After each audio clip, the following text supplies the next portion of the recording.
আমন্ত্রণ বিশ্ব বাংলায়, সঙ্গে আছি আমি শাহিনুর সাথী। শুরুতে সংবাদ শিরোনাম। জার্মানির চাকুরির বাজারে দক্ষ শ্রমিকের অভাব, সংকট মেটাতে অপরচুনিটি কার্ডে 6 মাসের ভিসার সুযোগ।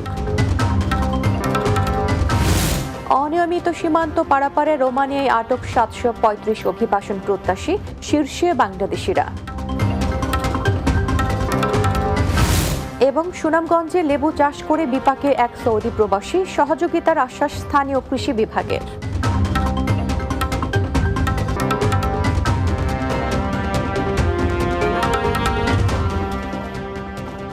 শুনছিলেন শিরোনাম, এবারে বিস্তারিত। জার্মানিতে দক্ষ শ্রমিকের অভাব মেটাতে অপরচুনিটি কার্ড নামে একটি বিশেষ ব্যবস্থা চালু করেছে দেশটির সরকার। নির্দিষ্ট পয়েন্ট সিস্টেম অনুযায়ী দেশটিতে 1 বছর অবস্থান করে চাকরি খুঁজে নেওয়ার সুযোগও দেওয়া হবে। কিন্তু কেউ যদি জার্মানিতে পৌঁছানোর 12 মাসে চাকরির ব্যবস্থা না করে, সেক্ষেত্রে দেশে ফেরত আসতে হবে। মাহমুদ রুবেলের প্রতিবেদনে বিস্তারিত।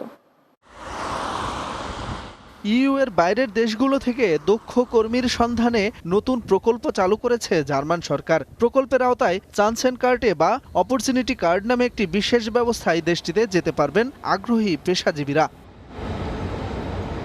আবেদনকারীর ভাষা দক্ষতা, পেশাগত অভিজ্ঞতা, বয়স এবং জার্মানির সঙ্গে সম্পর্কের ভিত্তিতে পয়েন্ট সিস্টেম অনুযায়ী সিদ্ধান্ত নেওয়া হবে। চান্সেন কার্ডে পেতে কমপক্ষে 6 পয়েন্ট প্রয়োজন বলে জানান অভিবাসন সংশ্লিষ্টরা। 4.426 তারপর +3 হচ্ছে 9 +6 অর্থাৎ টোটাল 15 পয়েন্ট। টোটাল হচ্ছে 15 পয়েন্ট। 15 পয়েন্টের উপর ডিপেন্ড করে আপনি যখন অ্যাপ্লিকেশন করবেন তখন এমবাসি আপনাকে দিবে যে এই 15 পয়েন্টের মধ্যে আপনি কত পয়েন্ট পাচ্ছেন, এবং যারা অ্যাপ্লিকেন্ট আছে তারা এইখান থেকে তারা বাছাই করবে কত পয়েন্ট সর্বোচ্চ পাচ্ছে, সেই হিসাবে কিন্তু তারা অ্যাপ্লিকেশনগুলো গ্র্যান্ট করবে।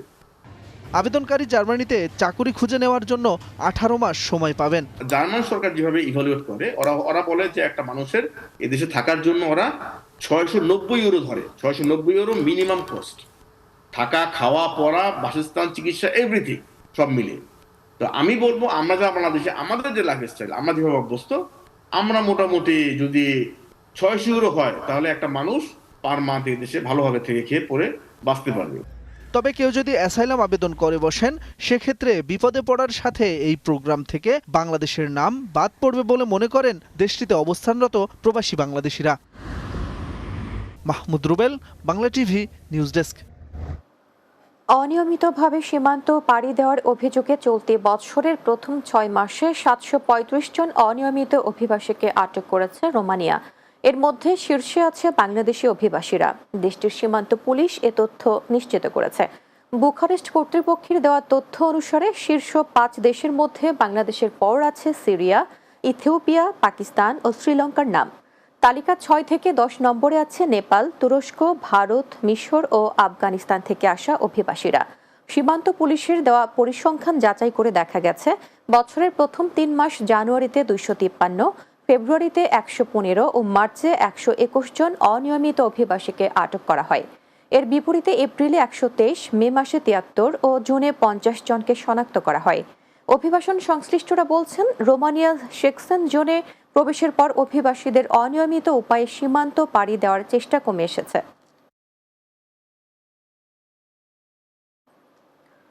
সুনামগঞ্জের জগন্নাথপুরে এক সৌদি প্রবাসী লেবু চাষ করে পড়েছেন বিপাকে। লেবুর ভালো ফলন থাকলেও বাজারে দাম কম থাকায় লোকসান গুনতে হচ্ছে তার। স্থানীয় বাজার সহ অন্যান্য বাজারেও লেবুর চাহিদা কম থাকায় হতাশ তিনি। এমন পরিস্থিতিতে এই প্রবাসীকেও সহযোগিতার আশ্বাস দিলেন উপজেলা কৃষি কর্মকর্তা। সুনামগঞ্জের জগন্নাথপুর প্রতিনিধি গোবিন্দ দেবের পাঠানো তথ্যছবিতে আরো জানাচ্ছেন মাহমুদ রুবেল। সুনামগঞ্জের জগন্নাথপুরের রানীগঞ্জ ইউনিয়নের আজিমপুর গ্রামের কৃষক মুসলিম উল্লার ছেলে সৌদি প্রবাসী খালেদ মিয়া ইউটিউবে দেখে সিদ্ধান্ত নেন লেবুর বাগান করার। প্রায় 90 শতক জায়গার উপর শুরু করেন লেবুর বাগান। 4 বছর পর লেবুর বাগানে ফলনও হয় ভালো। প্রবাসী খালেদ মিয়া খুশি হলেও বাজারে দাম কম থাকায় পড়েছেন লোকসানে। আড়তদাররা আছেন, ব্যবসায়ী তারা আছে, তারা মধ্যবর্তী যারা আছে, তারা কিন্তু ভালো একটা ইয়ে করে। আমরাই কষ্ট করি, এখানে কিন্তু কষ্ট পরিশ্রম আছে, জিনিসটাও ভালো, ও খুব সুন্দর, আর মাসাল্লাহ সবসময় 12 মাসও হয়। তবে তারা মধ্যবর্তী যারা, তারা খাইলে কি মনে করো টাকা পয়সা কিছু মানে তাহলে হয়তো আমার এলাকা এইরকম একটা ব্যবস্থা করে তারা। এলাকাবাসী জানান, স্থানীয় বাজারে পাইকারিতে দাম কম হলেও ভালো দামে বিক্রি করেন ব্যবসায়ীরা। তবে তাদের কারসাজির কাছে জিম্মি প্রান্তিক চাষিরা। ফসল মোটামুটি ভালোই হয়, কিন্তু বাজারও যে আমাদের লোকাল বাজার যে আড়তদার যারা, ওদের কাছে ওরা জিম্মি, এবং আমরাও জিম্মি। আমরা অনেক সময় ফসল চাষ করি, কিন্তু লেবুটা পানির দরে বিক্রি করতে হয় ওদের কাছে। ফলটা বাজারে বিক্রি করতে গেলে ফলের উচিত মূল্য পাওয়া যাচ্ছে না। আমরা বাজারও লইয়া যাই, কিন্তু বাজারে গিয়ে আমরা দাম পাই না। যারা কিনে এরা কিন্তু কিনে তারা বললেন টাকায় বেচে। এ বিষয়ে উপজেলা কৃষি কর্মকর্তা কাউসার আহমেদ বললেন, প্রণোদনা সহ সকল ধরনের সহযোগিতা দেয়া হবে এই প্রবাসী উদ্যোক্তাকে। তাকে আমরা যে সহায়তাটা এখন দিতে পারি বিভিন্ন প্রণোদনা আওতায় বা বিভিন্ন আমাদের প্রশিক্ষণ রয়েছে তার আওতায় আমরা কিছু হয়তো সহায়তা দিতে পারবো। এবং আমরা চেষ্টা করব এই মার্কেট যে লিঙ্কেজ, বাজার যে একটা মানে কোন জায়গায় সেই লেবুটা বিক্রি করবে, এটা আমরা হয়তো একটু চেষ্টা করে দেখতে পারি যে এটা তাকে একটা মার্কেট ধরে দেওয়া যায় কিনা। Mahmud Rubel, Bangla TV, news desk. চলতি বছর পবিত্র হজ পালন করতে গিয়ে আরও একজন বাংলাদেশের মৃত্যু হয়েছে। এ নিয়ে চলতি বছর বাংলাদেশে মৃত্যুর সংখ্যা দাঁড়িয়েছে 64 জনে। এর মধ্যে পুরুষ 51 জন এবং নারী 13 জন।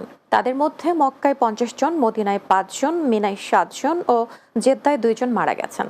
হজ পোর্টালের সবশেষ বুলেটিনে এ তথ্য জানানো হয়। বুলেটিনে বলা হয়, পবিত্র হজ পালন শেষে এখন পর্যন্ত 67,974 জন হাজি দেশে ফিরেছেন। সৌদি থেকে 184টি ফ্লাইটে হাজিরা দেশে ফিরেছেন।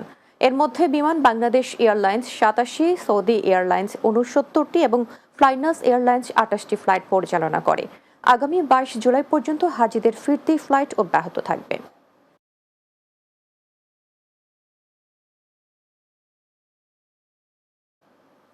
বিশ্ব বাংলায় নিচ্ছি বিরতি। ফিরে আসার পর অন্যান্য সংবাদের সাথে আরো যা থাকছে।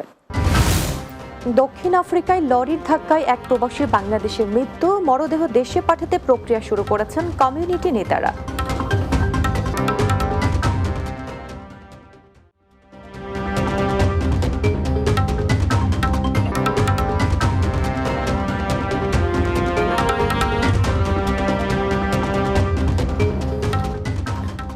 বিরতির পর বিশ্ব বাংলায় স্বাগত আরো একবার। দক্ষিণ আফ্রিকায় লরির ধাক্কায় মোশাররফ হোসেন মিলন নামে এক প্রবাসী বাংলাদেশি নিহত হয়েছেন। দেশটির নর্থ ওয়েস্ট প্রভিন্সের ব্রিডস এলাকা থেকে ফেরার পথে এ দুর্ঘটনা ঘটে।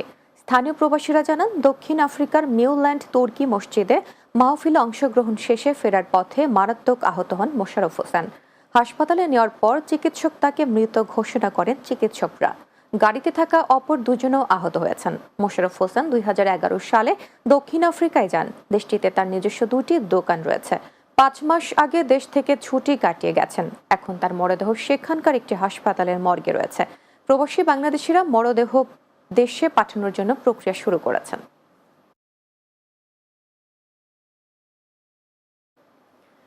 কিশোরগঞ্জের কটিয়াদীর সংযুক্ত আরব আমিরাত প্রবাসী আরশাদ আলীর উদ্যোগে 5 শতাধিক অসহায়দের মাঝে খাবার বিতরণ করা হয়েছে। উপজেলার চাঁদপুর ইউনিয়নে তার নিজ বাড়িতে এ আয়োজন করা হয়। জানা যায়, দীর্ঘ 33 বছর ধরে ব্যবসায়িক কাজে সপরিবারে দুবাইতে অবস্থান করছেন আরশাদ আলী।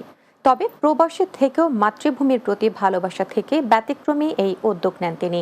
প্রতি মাসের প্রথম শুক্রবার এলাকার অসহায়দের জন্য আয়োজন করা হয় এ খাবারের ব্যবস্থা। একবেলা ভালো খাবারের আশায় বিভিন্ন স্থান থেকে অসহায় মানুষেরা ছুটে আসেন এই প্রবাসীর বাড়িতে। দেশের প্রতি ভালোবাসা এবং দায়িত্ববোধ থেকে এই উদ্যোগ বলে জানান মানবিক আরশাদ আলী।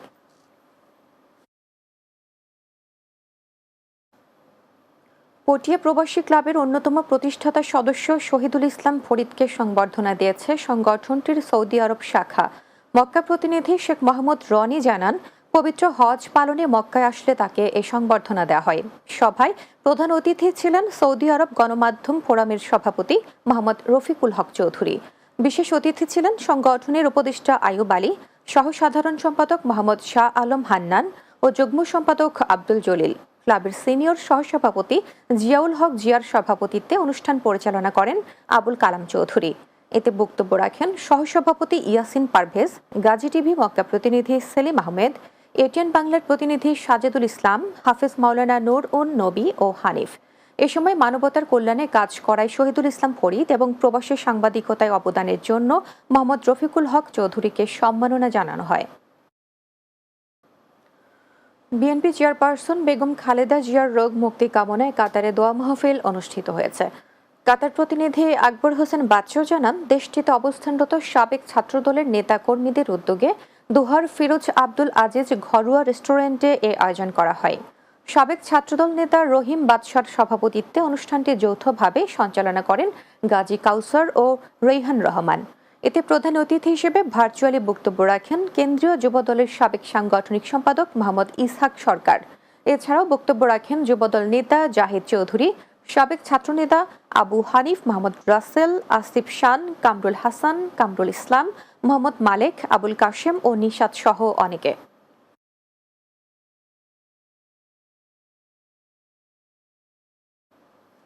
শেষ করব বিশ্ব বাংলা, যাবার আগে শিরোনামগুলো আর একবার।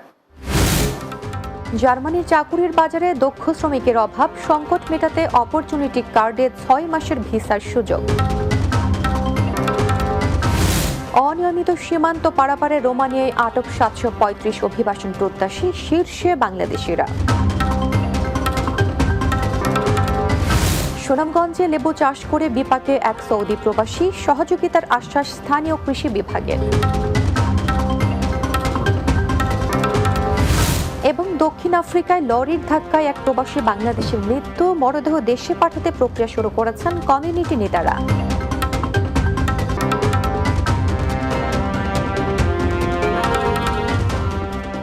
দর্শক, এই ছিল বিশ্ব বাংলায়। এতক্ষণ সঙ্গে থাকার জন্য ধন্যবাদ সবাইকে।